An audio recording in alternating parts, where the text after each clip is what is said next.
Yes, yes, it's okay. 5, 6, 7. So we have 5 to 7. Okay. And 30 seconds, Grace. I'd been to a restaurant with my boyfriend a few days back. Unlike me, who was blah blah blah all the time, he's quite reserved. So I did all the talking with the waiter to order for food.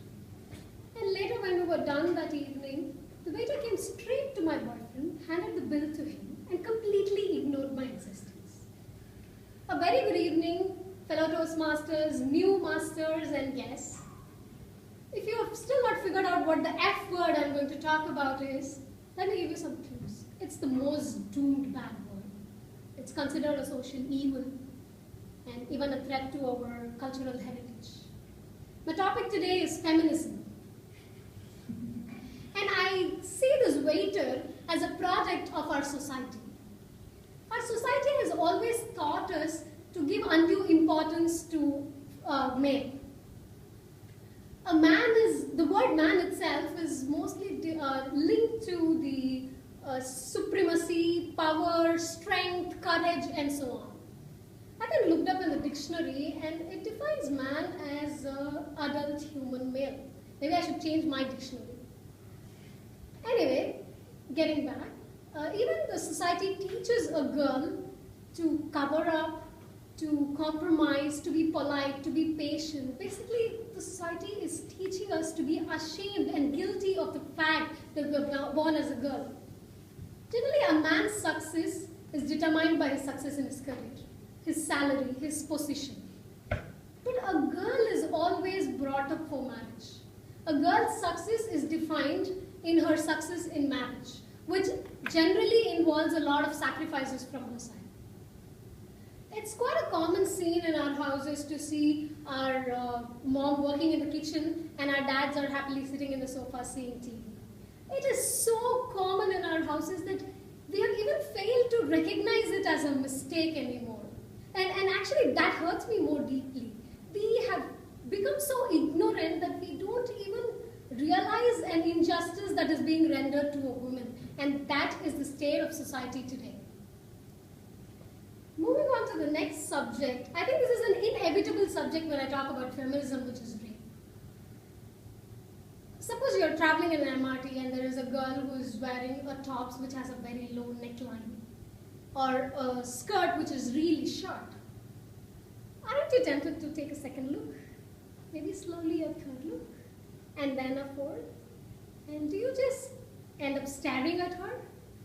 And aren't you the same person who call himself an educated man? And aren't we all imbibed with all moral values right from our childhood?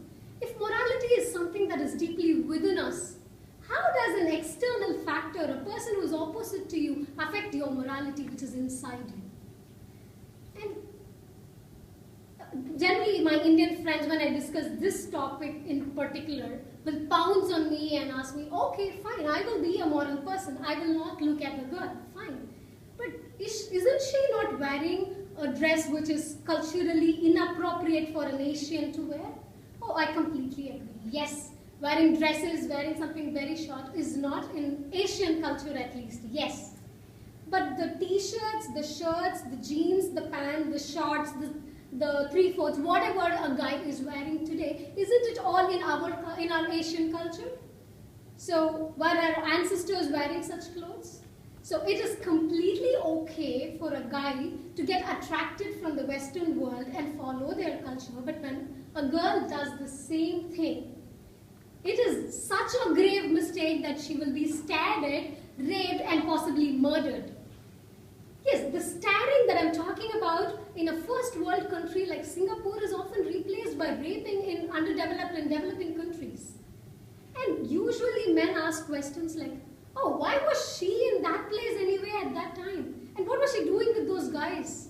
And was she drunk? And what was the clothing that she was wearing? Okay, answer to all these questions. Are these answers going to change in the fact that rape is illegal? A fact that rape is even immoral? So why do you even ask such questions? And have we gone that low? Are we so inhuman and insensitive that we will actually question the victim than penalizing the rapist?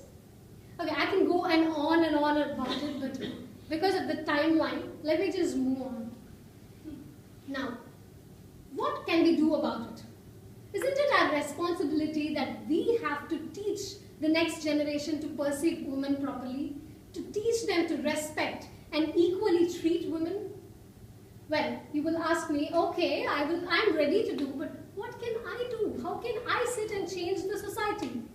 Well, yes, but we can start at home.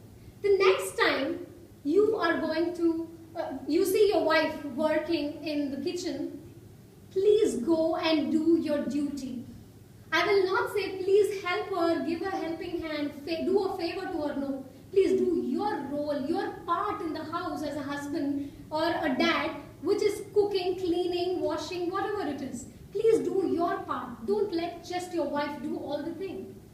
Next time you're going to take a very crucial decision in career or financial or family decision, involve your wife. Aren't we taught that marriage is an institution of partnership and not ownership? Start involving your wives. And please don't teach your kids about equality to women. Please demonstrate it. Start doing it. Be a living example so that tomorrow your son will know how to treat his wife and your daughters will know what to expect from their husband, and they will know that they can protest against the domestic violence. So much anger. Seriously, am I? Okay. Anyways, finally, before I conclude, generally feminism is seen as something which is against men. Actually, I love all the men in my life. I have nothing against men. So I want to define feminist in my terms. Feminist is a man or woman, I repeat, a man or woman, who knows to treat a woman like a human being.